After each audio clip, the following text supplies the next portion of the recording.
So, hello everybody. We are back on our second stage, Slevárna, with Hacker Congress Paralelní Polis 2019.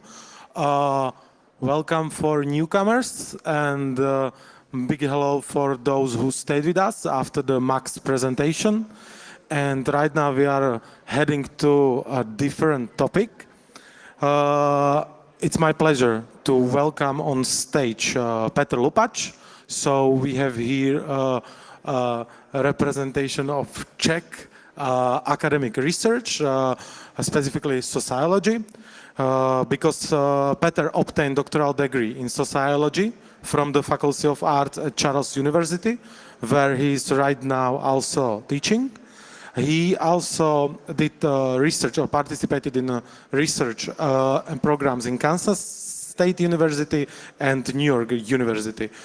But what is most important about him, he's an external consultant of the Czech strategy for digital literacy. And what will he also talk about today is his book, Beyond the Digital Divide, Contextualize the Information Society. So Petr and his talk, Constructing Parallel Opt-out Infrastructures, a Sociological Contribution, is ready. So Petr, floor is yours. Okay, thank you. It doesn't, okay. 1, 2, 3. Okay, can you hear me well? Great.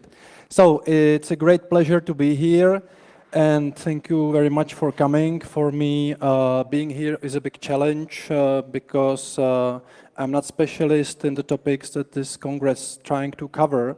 However, what I, as a sociologist, am interested in is the way the society pertains, its shape and social reproduction, and also what are the ways we can positively change the society.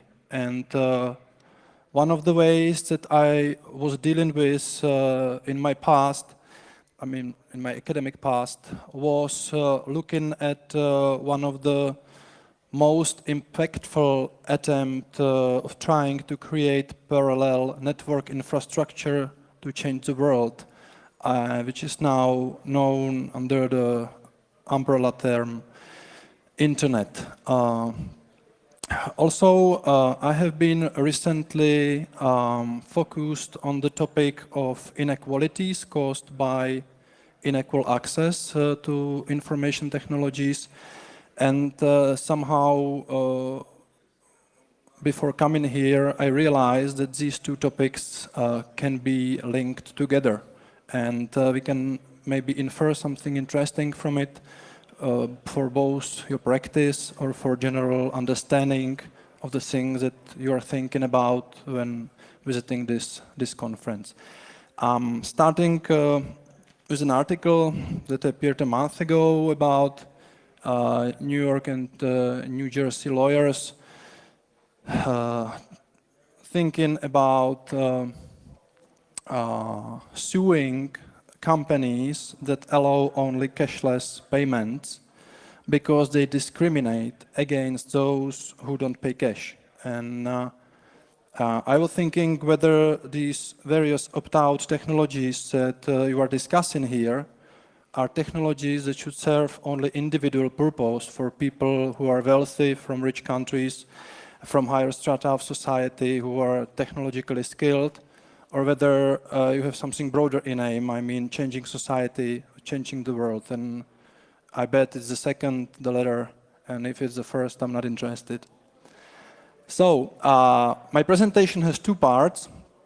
In the first part, I would introduce you a very interesting branch of sociological thought, which is named Science and Technology Studies, or Sociology of Technology.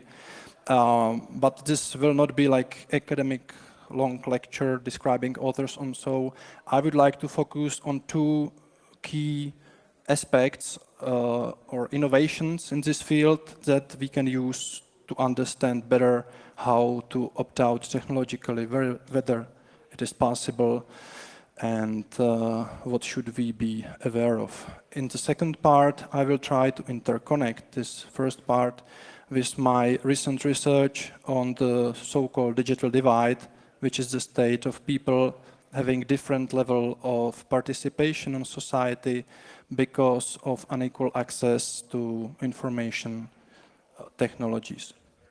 So, normally in society, and especially in hacker community, there is a prevalent understanding of a specific relationship between the technical and the social, and that relationship is a relationship of unilinear, direct impact of technology on social. So, when I went through some historical texts of hackers from 80s and 90s, and also when I'm reading statements or annotations of some presentations that are here, I can clearly see the idea of trying to solve social problems or to escape social reality or to build parallel infrastructures by purely technological means. This is something that is very common, and it's typical for Western thinking and for our broad understanding of how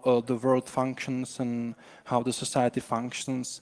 And it is embodied in the classical models of linear technological research, that we have scientists, they produce truth, then we have engineers, they apply these truths into technological innovations. Then we have economical markets that diffuse these innovations to populations, and then comes the impact. However, the sociology of technology shows completely different picture, which is based on analysis of past innovations and how they were developed and how the impact developed during the phases of the innovation development.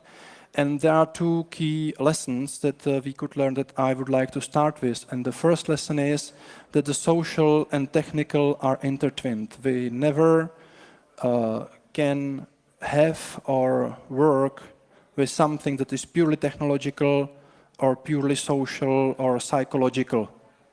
We as persons are functions of things and other people that we are surrounded, that we surround ourselves actively.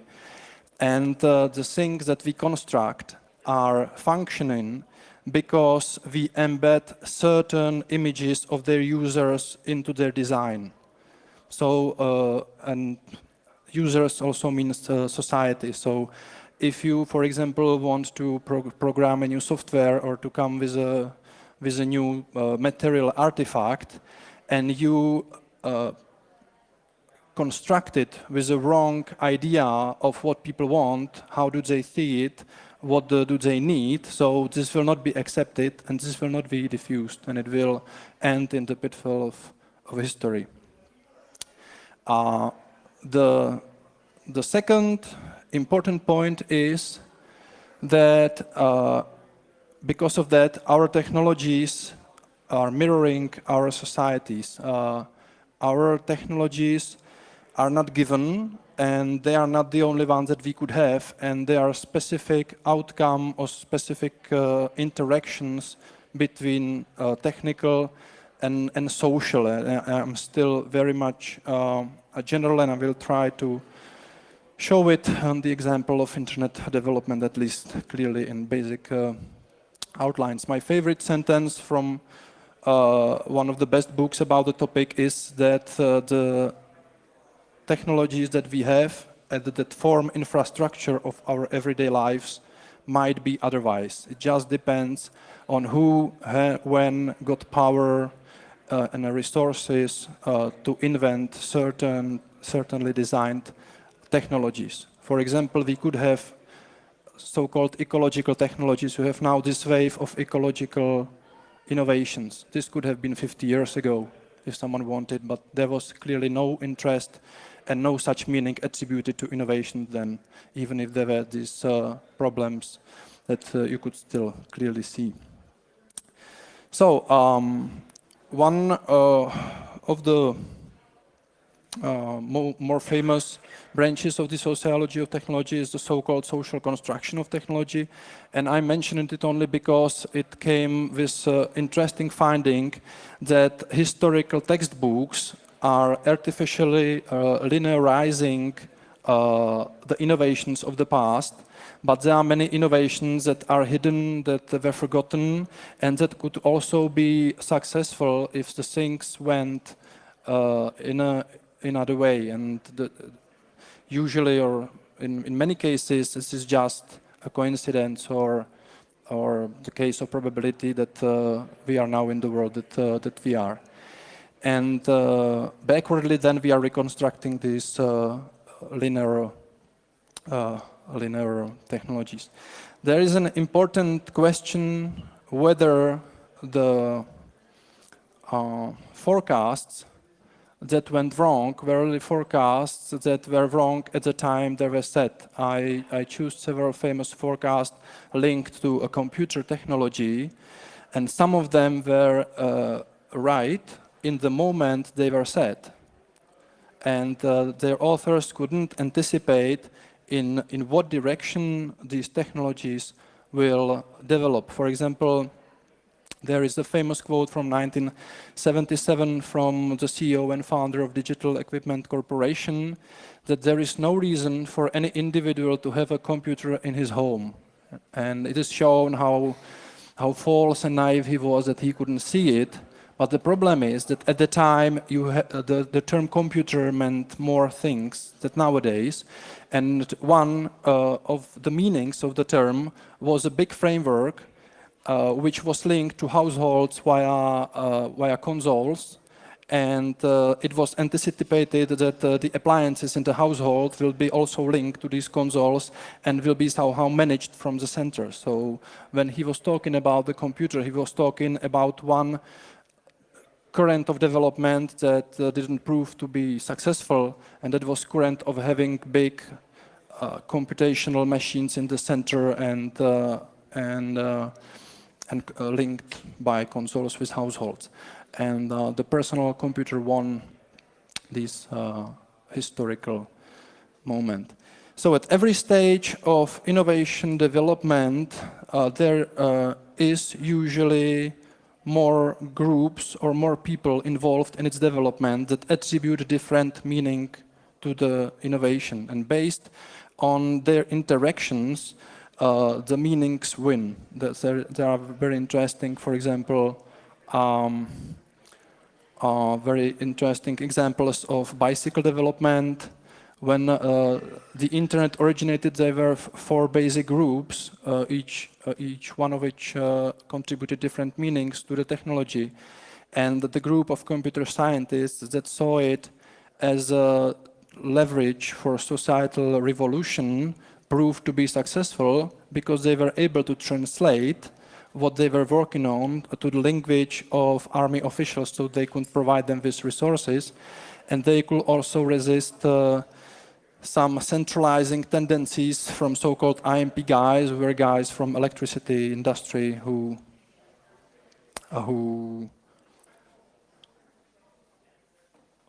wanted to have a certain centralized system with high feedback.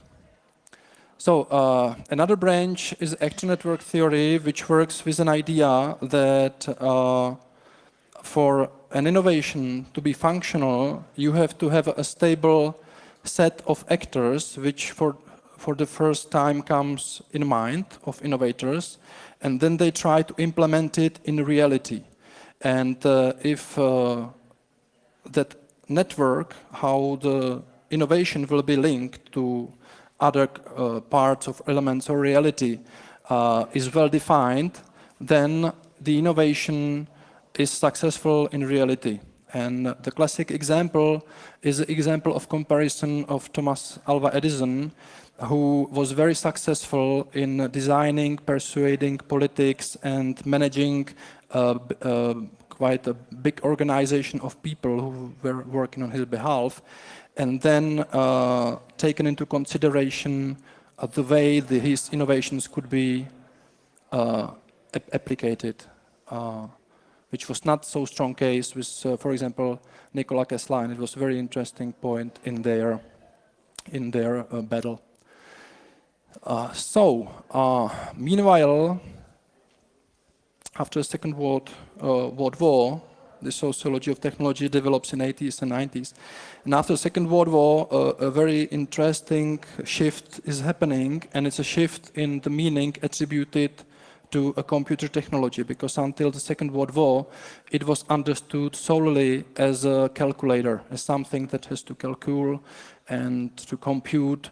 But the idea that computer could communicate either with its user, or that it could serve as a medium for communication among people, it was completely strange. And it was one of the very influential ideas that one of the main persons from the beginning of computer networking, Licklider, came with, and it became very influential in computer scientific community. For that community to be emotionally and professionally involved in the development of computer network, the broader meaning of what they were doing, and also the broader meaning of what they were doing was needed. And one of the texts that served as a starting point that was very influential across next at least 30 years was a text, Computer as a Communication Device, written in 1968. It was 4 years before first functional presentation of computer networking technology. And in that text, the authors are promising a new technology that is feasible, and that can cause societal revolution, that it will make people happier, it will be more effective and productive for people to communicate. In that text, we can see passages about that there is plenty of opportunities awaiting for everyone to work, because there is endless frontier of this computer networking technology to discover. So they were expecting fostering cooperation and promote coherence, online interactive communities of interest, and disappearance of unemployment if everything gets well. The only problem could be if there is an obstacle in diffusing these technologies towards the whole population, to all people. If we would look in detail on construction of computer networking technologies, we could clearly see that this expectation and prevention of centralizing the system was one of the main motives behind its development. In the 70s, the communities of users who were developing the system started to understand the computer networks as a technology of liberation. There started to appear a community feeling of people who were using this technology, and in the 80s then started the concept of cyberspace, of open sea, that you could enter and that you can use to avoid the society. And at the time, the main enemies for another positive development of the technology was defined as the state and the corporation among hacker communities. Also, in this time, the technology that was based on horizontal networking was successful on establishing new communicating communities based on a shared interest that were very supportive and that fulfilled this part of promise that was in this original text, and this withhold it until the beginning of 90s. The problem was that the engineers believed that the positive impact of computer networking can be fulfilled solely by the good design, and for them it meant the reduction to networking protocols So they got rid of development of another layers and software and so on, and tried to speed up the diffusion of this purportedly positive technology via market and via free market. So, and in parallel, in the 80s, there has been happening a huge investment in the development of these technologies from the private hands and from private actors that went to the formation of privatized firewalled corporate networks that at the end of 90s consisted, based on estimation, 2/3 of all computer networks traffic. And also there start to emerge intermediaries to sort, choose, evaluate information, nowadays search engines, and there also started commercializing of access, so that you have several companies or actors that provide access to majority of population and can serve as a control point for the internet traffic. In the 90s, these positive changes that were already stabilized in a certain set of relationship between then technology and people that were using that started partially to crumble due to huge increase in the population of users, because the virtual communities of the time weren't able to socialize the newcomers to netiquette, to their worlds of behavior, how to communicate effectively, and these virtual communities in a traditional sense of meaning became limited to very few people. Another problem, or we can call it problem from the perspective of the original promise, we can call so, was that there was a huge investment from commercial sphere since the half of 80s, which went to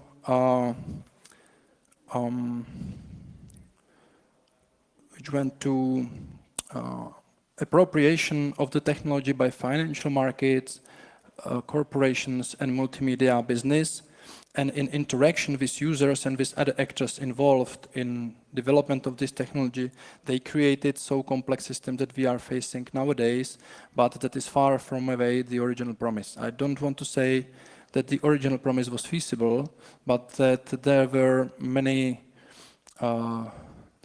there was a certain potential in developing this technology that was fulfilled due to their ability to control the development of the system for quite a long time. It was like 15 years, supposedly 10 to 15 years, and even longer in certain aspects.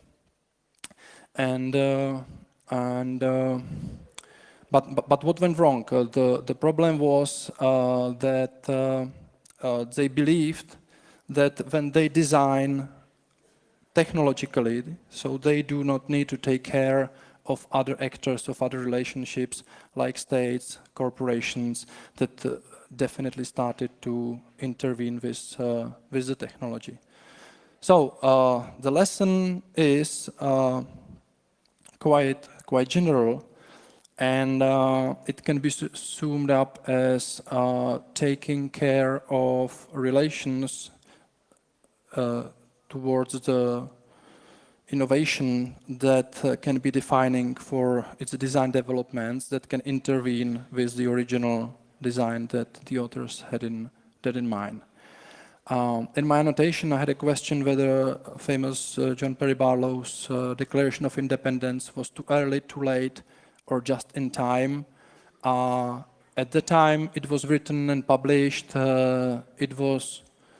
it was, according to me and what I told you, too late for that, because it is not true that the governments and corporations have not engaged in that great and gathering conversation, and it's not true that the cyberspace was the home only of the people who did have nothing to do with internet and commerce and corporations and state.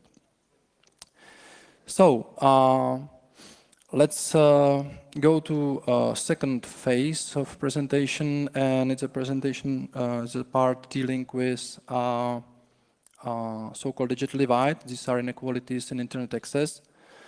And there is, among governments and researchers, is quite popular the model which can be visualized like that in society you have certain inequalities that lead to unequal access to these new technologies. This leads again to unequal distribution of benefits from using these technologies, and then it perpetuates social inequalities stemming from using the technologies. So we have something like a spiral of inequality linked to internet adoption, because people have different level of skills and different quality of equipment and so on. The question is, and the question was not answered, surprisingly for me, until recently, whether it is true that it is worthy to spread internet among all the people, whether it is really something that was in the promise that it will make people's life happier, and if that's really true, that people who are outside of this network are disadvantaged. And we asked a question in a representative study here in Czech Republic, and this was done similarly also abroad, that people has to evaluate how internet, or people users of the internet had to evaluate how internet has affected their life based on their experience in last years. And we asked this question for different parts of life, like knowledge around what's going on in Czech Republic, in the world, how it affected local involvement, how it affected family relationships, contact with friends, their finance situation, career, hobbies, and overall satisfaction with life. And in blue colors are positive answers. So this is definitely affirmation that people see the internet as contributive and positive force in their life, the least so in local involvement and financial situation, but very heavily in the way people feel informed. This is very interesting in comparison with current praxis or with current state of having so much disinformation and people believing in complete nonsense or people that are clearly not true, but majority of people think that they are better informed because they have this technology at their disposal. And still there are more and more concrete stories about people who can be disadvantaged by not being connected. And one of the special, most remarkable cases are people from poor families among teenagers or among school children who heavily use infrastructure, the internet and all these applications as infrastructure for their social life or communication. So when you're not using this infrastructure, it seems that you're left out, disconnected, and out of social context. You don't know what's going on, and you don't have resources, friends, and so on. So we also asked non-users whether they felt disadvantaged, whether they experienced disadvantage because of the fact that they are not using the internet. And the answers were quite surprising from the position of state information policies and researchers who claim that it's quite bad today not to be connected, because majority of people who were non-users, it was like 20% of population, 2/3 of them were seniors, and among other traits were, for example, less educated people with lower income. So they declared that they see no change, and then they didn't feel disadvantaged. So, and how can we combine it together? Because in the current understanding of having infrastructure, like network infrastructure that brings good, it is only logical that people who are not involved in that infrastructure will be disadvantaged. So it's quite difficult to explain it. So I try to come up with a new model or new approach that I titled contextual, that can explain it. And as a byproduct of that model, there is an interesting finding about how the parallel new network infrastructure interacts with the old network infrastructure to create new dependencies. So, when we are talking about dependency, from the point of view of sociology of technology, you are becoming dependent on technology once you integrate it into your everyday routine, because you will then miss your technology. Like you can always leave it aside or give up using the technology, but only under certain conditions. And the question is, what are these conditions? If there are people who clearly cannot allow themselves to be non-users or weak users, not be skilled, because then they would have really serious problems in their work or everyday life. For example, students or people from occupations who really need these technologies for their normal work. And so we asked people how big share, if they could estimate how big share of their social environment, the people they are in contact with, are actually using the internet. And at the time it was 80% of population. So you can translate it to percents if you multiply it by 10. And you can clearly see that among the older population and among the less educated population, the people are less surrounded by another people who are using this technology. Because of that, there is not so strong networking effect caused by being dependent on using this technology for communication and for social life. Very similar is when we ask how important is the internet for work. For example, 10 is I couldn't do my job without using the internet. 0 is my job wouldn't be affected by not using the internet for a longer time. And you could again see that there is higher dependency of people on this infrastructure among younger people and people with higher education being in a specific occupational job. So the lesson and my attempt to do a synthesis of these contradicting findings is that you can actually explain the level of disadvantage for non-users of a certain network infrastructure by the embeddedness of a given network technology in a social institution and in everyday life. It is the first factor. Second factor is availability of alternative information or communication channels. For example, if you want to contact some officials and the only way to do it is by email, so then you are disadvantaged but not using it. But if sending them a letter is comparably difficult, or if they live in a house next to you, so then it's not so big problem.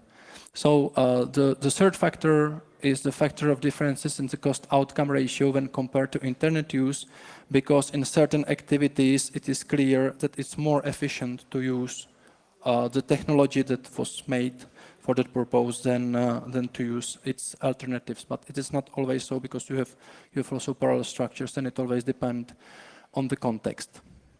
So it was like from the perspective of a single user, which can then feel to be forced to use these technologies by its environment and surrounding. The second factor, the second type of factor on the network perspective is something that I call the ratio of communication network size, and the factor is titled "The Flip Side of Metcalfe's Law." I don't know if you're aware of the classic Metcalfe's Law, which tries to describe the benefit from using network or being member of a network as a square of number of connected users of the system. And the mathematicians Tonga and Wilson in 2011 tried to model the relationship between two networks when they develop next to each other. And they found out that once a certain threshold, which is usually somewhere around 50% of population using the network technology, crosses the threshold, so then those who are not in the network face the increased costs that also affect those who are in the network. The example can be a car transportation network system and sidewalk public transport, because the more people use the car transportation like individual system, the less profitable is to use public transport or to maintain transport, which leads to breakup of public transport system, and the sidewalk, for example, disappear, which is the case from the history of the United States, for example. And they apply this analysis also to the healthcare system in the United States, which is more expensive because treating people who are not insured.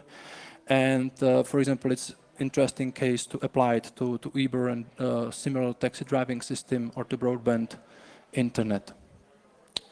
Then it leads actually to paradox that the more certain network technology becomes an exclusive communication tool or information tool for accessing something, the more of a disadvantage this poses for non-users and weak users.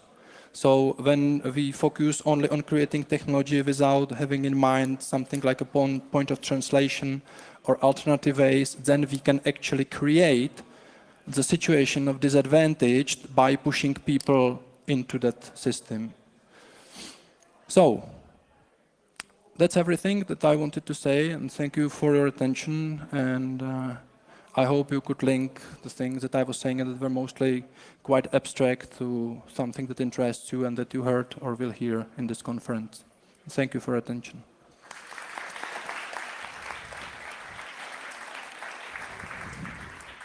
Okay, I would like to thank Petr for bringing this sociological point of view to the Hacker Congress. And now I think we have a time for a few questions. So, okay, there is a right hand. Hello, thanks for the presentation. The point about as the internet usage expanded, the decline of shared ideas and etiquette happened is really struck me. So I would like to ask, do we face something similar with Bitcoin adoption? The question is, how can we prevent cypherpunk ideals, and ethos from becoming diluted as Bitcoin ever expands in user base? Yeah, that is an idea that I was also thinking about, because mostly when people are talking about opt-out innovations here at this conference, they are thinking about horizontal decentralized solutions. And in these horizontal decentralized solutions, it's a question how to maintain the design of the whole technological system, because the internet was decentralized technology, at least partly, but there were certain organizations that had monopoly, even professional societies, about defining, for example, protocol unification, standardization, and this kind of stuff. And with cryptocurrencies, I think there is not something like that. So it leads me to a conclusion that we cannot actually prevent them from being corrupted unless we come with an innovation that takes more broader social context within. So you will not stay limited only to the problem of currency and how to generate it and distribute it, but you will also you would have to also invent social institutions that take care of holding it in shape, if it's understandable. Yeah, thank you.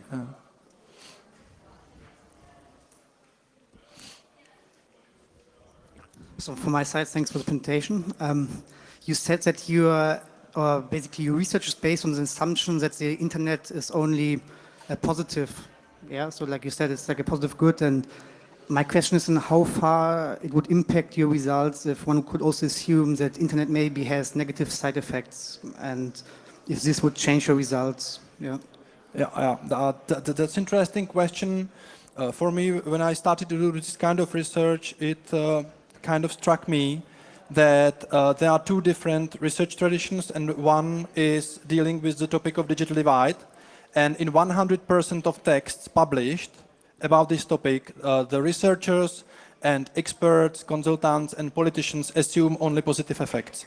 And there is another branch, like research in addictive behavior or online crime and surveillance, online surveillance, which show the internet in more negative way.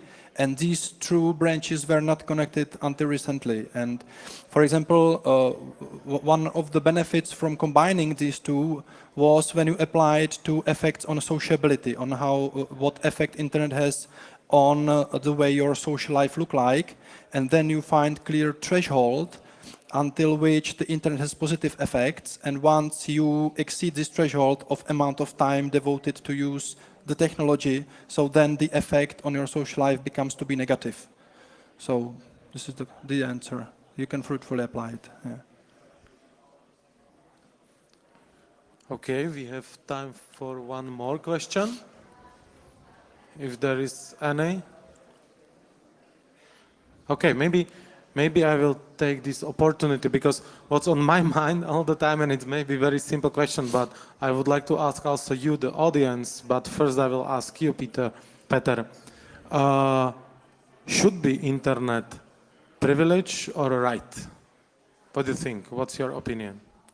My opinion, and it's also the conclusion of my book, is that it should be right, but simultaneously the government should take care of people who do not want to use it for any reason, because it doesn't need to be only that you are old, but it can be also for a specific, I don't know, values or culture. For example, you are more like nature man and you don't want to use it, for example, and the society shouldn't allow conditions under which you will be disadvantaged but by not using one infrastructure, like communication infrastructure. So it should also develop. For example, in Britain, there was interesting project of providing assistance via phone calls, I mean, with state bureaucracy, that allowed to bypass the need to use, for example, online form for people who are old or feel not skillful and then cannot use it. Mm-hmm. Yeah. But my question to follow up is just that what we see, and you also mentioned the situation, is that more and more like big players and big private companies are taking advantage of this, yes, of this like distributed network. And the question is, can you imagine that this right to the internet would be somehow secured by the institutions which are non-governmental? Is it possible that some private entities could like make sure that we have, and if they would do it? It's possible that they wouldn't use it just for like the profit purposes? Yeah, I think it's too late.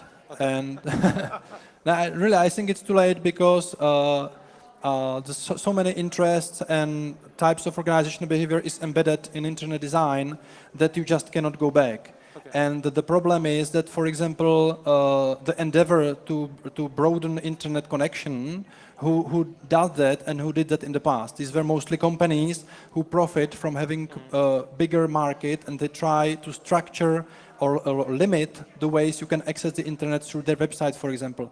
Microsoft was very active in 90s in providing, for example, internet access, the same with AOL in United States, and the same is with Facebook and Google attempts to cover the whole globe with the internet signal. So definitely there are some like positive aspects, but it is mixed with a clearly profit that they can see from that. Okay, so I see here a challenge for the blockchain, maybe blockchain-based technology or DAO, to maybe somehow your like final statement that it's too late somehow like to overcome. But the question for you now, audience, is like, what do you think? The internet, right or privilege? So please consider for yourself, and I would like to ask you, like, who would vote for privilege, that the internet should be a privilege? Okay, and who vote that it should be a right? Okay, hopefully we are right.